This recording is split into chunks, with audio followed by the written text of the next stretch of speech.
निखिल के audio podcast के सभी श्रोताओं को निखिल व्यास का प्रणाम। आप सुन रहे हैं ये खास प्रोग्राम बनतल। परिणाम की तारीख जैसे जैसे करीब आ रही हैं, धड़कनें तेज हो रही हैं। इन्हीं धड़कनों पर बनतल करने के लिए आज हमारे साथ बाड़मेर लोकसभा क्षेत्र से कांग्रेस के प्रत्याशी रहे उमेदाराम जी बेनीवाल हैं। उनसे बातचीत करेंगे। उमेदाराम जी, बहुत बहुत स्वागत आपका। धन्यवाद जी, आपका भी बहुत बहुत स्वागत। पूरा चुनाव और आपका जो संघर्ष रहा, आपके बारे में जो सुना, वो पहले तो ये सुना कि आपने अपने क्षेत्र, पहले विधानसभा क्षेत्र बायतू की बात करें तो वहां पर आपने एजुकेशन के क्षेत्र में बड़ा काम किया। तो ये शिक्षा के क्षेत्र में पहले जान लूं, फिर आगे की बात करूंगा। जी किस जी। तरह का उमेदराम जी आपका काम रहा शिक्षा को लेकर? शिक्षा के क्षेत्र में शुरू से ही इच्छा थी कि डिजिटल एजुकेशन जो शहरों की बड़ी बड़ी स्कूलों के अंदर जो स्मार्ट बोर्ड के माध्यम से डिजिटल एजुकेशन की जो जी प्राथमिकता दी जाती है वो सुविधा अपने गांव के अंदर हो, वो हमने प्रयास किया बाईतू में। जी और उसके काफी अच्छे परिणाम भी रहे, लोगों का रुझान भी रहा और फिर ग्रामीणों ने भी बहुत सहयोग किया।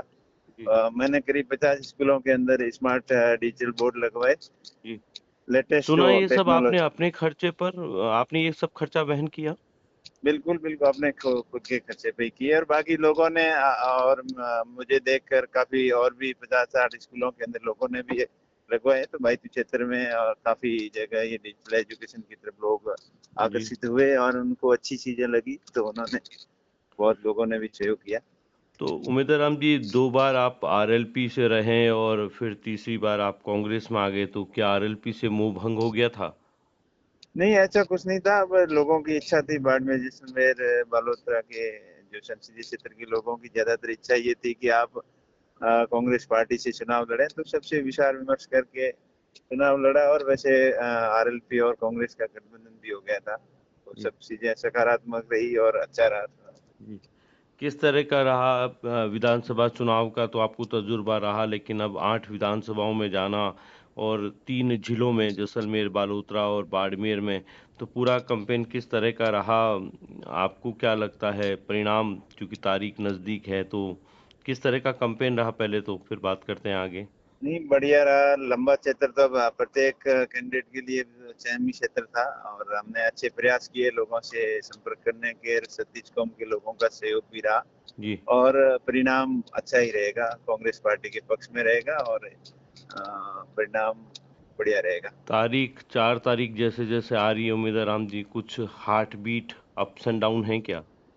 नहीं, कुछ नहीं, नॉर्मल है। वैसे लोगों ने पहले ही मन ही बना लिया था, जब भी टिकट फाइनल हुआ तब तब से ही लोगों ने मन बना लिया था कि बाड़मेर जैसलमेर बालोतरा के लोगों ने कि इस बार कांग्रेस पार्टी को जिताना है और वैसे ही रहा जी। आखिर तक। आरएलपी और कांग्रेस का गठबंधन तो हुआ, लेकिन जो आरएलपी सुप्रीमो थे वो पूरे चुनाव में आपकी लोकसभा क्षेत्र में नहीं आए।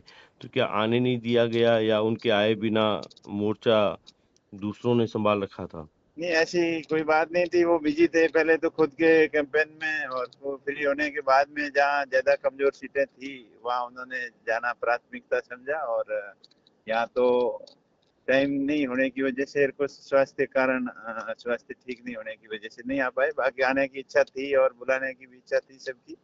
जी। सब कुछ ठीक रहा, ऐसा कुछ नहीं। क्योंकि आपका ये पूरा चुनाव जो जिस तरह की बात है कि एक तो हेमाराम जी चौधरी का बहुत बड़ा किरदार इसमें रहा, कि उनका पूरा राजनीतिक अनुभव जो है वो इन चुनावों में बिल्कुल आपके लिए मैदान में था। उनका पूरा अनुभव, और हेमाराम जी खुद बड़े एक्टिव रहे हैं। तो हेमाराम जी की राजनीतिक अनुभव का फील्ड में आपको क्या असर देखने को मिला? बिल्कुल, वो तो अनुभव तो उसका फायदा मिला ही। 40 साल से लगातार सक्रिय राजनीति के अंदर हैं जी और उन्होंने सबको साथ में रखा। छोटा मोटा कोई पहले के टाइम में लोग विधानसभा चुनाव में आपस में जी जी सबको साथ में लेके सबको मना के एकजुट करके एकजुटता से, तो जी अच्छा सभी कार्यकर्ताओं ने, नेताओं ने मन लगा के दिल से काम किया। हरीश जी जी हो, चाहे हेमाराम जी हो, चाहे कपूर शाह हो, जी जी चाहे साले मोहम्मद जी हो, सब ने बढ़ चढ़ कर भाग लिया। मदन जी है प्रजापत, पूर्व विधायक रूपाराम जी है, जी। पद्माराम जी है, सब ने अच्छे प्रयास किए और कांग्रेस पार्टी को जिताने के लिए दिन रात एक करके मजबूती से चुनाव लड़ा। कांग्रेस के एक बड़े रणनीतिकार जो आपकी पूर्व विधानसभा से आते हैं, विधायक भी हैं, हरीश चौधरी, उन्होंने पूरा एक मोर्चा आपको लेकर संभाल रखा था। तो हरीश चौधरी चूंकि पंजाब का अनुभव भी रखते हैं, छात्र राजनीति का अनुभव भी रखते हैं, बाड़मेर की कांग्रेस का भी और राजस्थान की कांग्रेस की स्ट्रेटजी कमेटी के चेयरमैन भी रहे हैं, पूर्व मंत्री भी रहे हैं। तो उनका आपका पूरा ये चुनावी मोर्चा संभालना, वो आपके लिए कितना आपके हक में रहा? नहीं, बढ़िया रहा, सबका रहा। हरी जी ने भी अच्छी मेहनत की, दिन रात एक करके। जितनी आपने खुद के चुनाव के अंदर मेहनत कर रहे थे, उससे भी ज्यादा इस चुनाव के अंदर सभी नेताओं ने, हरी जी के साथ हेमाराम जी वगैरह, सबने बढ़ चढ़ कर भाग लिया और दिन रात एक करके और मजबूती से चुनाव लड़ा। 4 तारीख को लेकर क्या योजना है? सुबह कितने बजे तक मतगणना स्थल पर पहुंच जाएंगे आप? बिल्कुल सुबह से ही पहुंच जाएंगे मतगणना स्थल पर और मजबूती से चुनाव लड़ा है। परिणाम भी सकारात्मक आएगा और सबको एक अच्छा रिजल्ट आएगा और अच्छी मार्जिन से कांग्रेस पार्टी यहाँ पर चलिए, जीत हमारी सकती है। शुभकामनाएं हैं। आपका चुनाव जैसा आप कह रहे हैं सकारात्मक चुनाव रहे तो, लेकिन एक जरूर चीज जानना चाहूंगा, मतगणना स्थल पे आप टाइम पर पहुंच जाएंगे, अंदर रहेंगे? मतपेटियां जब खुलेंगी तो कभी ऊपर कभी नीचे, ये एक दौर चलता है। तो उस वक्त एक कुछ इस तरह की कोई इमेज कर रहे हैं कि जब इस तरह का वहां पर एक माहौल चलेगा ऊपर नीचे का, उस वक्त आप खुद को कितना कहाँ तक बैलेंस कर पाएंगे? नहीं नहीं, बिल्कुल बैलेंस। हमने तो ऐसा दो चुनाव पहले लड़ चुके हैं, ऐसे कोई नहीं। जनता का मैंडेट पता है कि इस बार जनता पूरा समर्थन करेगी और साथ रहेंगे और आगे ही आगे रहेंगे। आगे ऊपर नीचे तो होने का कोई सवाल ही नहीं है, ऊपर ही ऊपर जी। रहेंगे। जी। बड़े आत्मविश्वास के साथ, बड़े लवरेज हैं इस वक्त आप। जी। क्यों उम्मीदवार राम जी बड़े आत्मविश्वास के साथ बोल रहे हैं ये नहीं सब? नहीं, बिल्कुल बिल्कुल पक्का, 100% एक कॉन्फिडेंस और के साथ। सवाल है कि आप बता रहे हैं कि चुनाव सकारात्मक रहेंगे उम्मीदवार राम जी, तो जब आप मतगणना स्थल से जब एक सकारात्मक परिणाम लेकर बाहर निकलेंगे तो कुछ सोचा है कि पहला कदम किस तरफ होगा? किसी मंदिर की तरफ या किसी राजनीतिक गुरु की तरफ, किस तरफ पहला कदम बढ़ाएंगे जीत के बाद? ये तो सब, सबसे बड़ा तो आशीर्वाद जनता का है। जनता जी। को धन्यवाद देने के बाद में मंदिर है वगैरह सब, वो तो जो नॉर्मल रूटीन में होता है वो सब होगा, ऐसा कोई नहीं। जी। चलिए, हम पूरी उम्मीद करते हैं। जाते-जाते आपसे एक सवाल ज़रूर है कि इस पूरे चुनाव में उम्मीदवार बेनीवाल चूँकि एजुकेशन के क्षेत्र में काम करते रहे हैं, आपकी भूमिका वो रही हैं।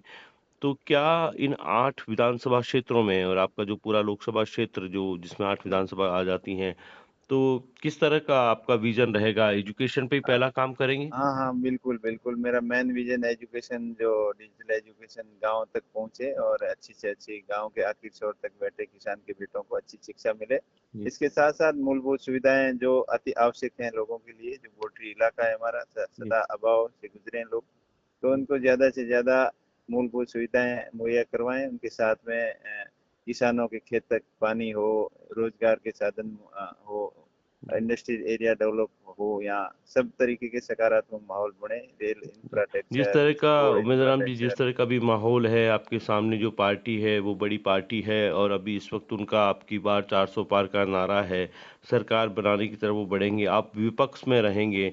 तो विपक्ष के तौर पर फिर आपके सामने चैलेंजेस भी होंगे इतनी एडवर्स कंडीशन के अंदर काम करना बिल्कुल जब आपकी बिल्कुल, सरकार केंद्र में ना हो। मुद्दों के साथ सकारात्मक पॉइंट की, टू द पॉइंट अगर अपन बात करेंगे सब मानेंगे। ऐसे लोकतंत्र के अंदर सबका ध्यान में रखा जाता है। ऐसा कोई नहीं है, कोई प्रजातंत्र है वो, ऐसा कोई राजतंत्र तो है नहीं कि हुकूमत सही चलेगी और किसी एक के कहने से ही काम होगा। जनता की तो अवश्य सुनी जाती है और पैरवी में कोई कमी नहीं छोड़ेंगे। जी। और वो भी जब चुनाव में सभी पार्टियां आती है तो वादे तो सभी करती है, जी। लेकिन अगर उसके अंदर पूरा करने का प्रयास कोई जनप्रतिनिधि करता है तो अवश्य काम होते हैं। चलिए, जाते-जाते एक सवाल कि बाड़मेर जो पूरी दुनिया देख रही है, मीडिया दिखा रही है, बाड़मेर एक तपता रेगिस्तान है, 51 डिग्री के आसपास बाड़मेर का तापमान पहुंच रहा है। इस हीट वेव में बाड़मेर में आप जनप्रतिनिधियों की ओर से क्या बिजली कट रही है गांव में, लोगों के पास बिजली नहीं है, पानी नहीं है, क्या उस पर आपकी प्रतिक्रिया है, ये बताइए आप? देखिए, पहले तो सरकार बिजली की आपूर्ति सुनिश्चित करे, जो भी कमियां हैं उनको तुरंत प्रभाव से दूर करके लोगों को राहत दे। बाकी ये तो प्राकृतिक है, टेम्परेचर ज्यादा होना कम होना, ये तो सब कुछ कुदरत का खेल है और इसमें लोग सेम बढ़ते हैं। और अति आवश्यक काम ना हो तो घरों के अंदर ही रहें और अपना खुद ध्यान रखें और सरकार भी लोगों को की ध्यान रखते हुए बिजली पानी की आपूर्ति सही समय पर करवाएं। जी, बहुत-बहुत शुक्रिया उम्मीदवार राम जी हमसे बातचीत करने के लिए। चुनाव नज़दीक परिणाम का जो दिन है वो नज़दीक आ रहा है। परिणाम आने के बाद कोशिश करेंगे कि आपको एक बार फिर हमारे ऑडियो पॉडकास्ट पे लें और धन्यवाद, आपकी धन्यवाद बात निखिल जी, आपकी फिर मिलेंगे। जनता तक पहुँचा दें। ओके, जी, थैंक यू। Thank you.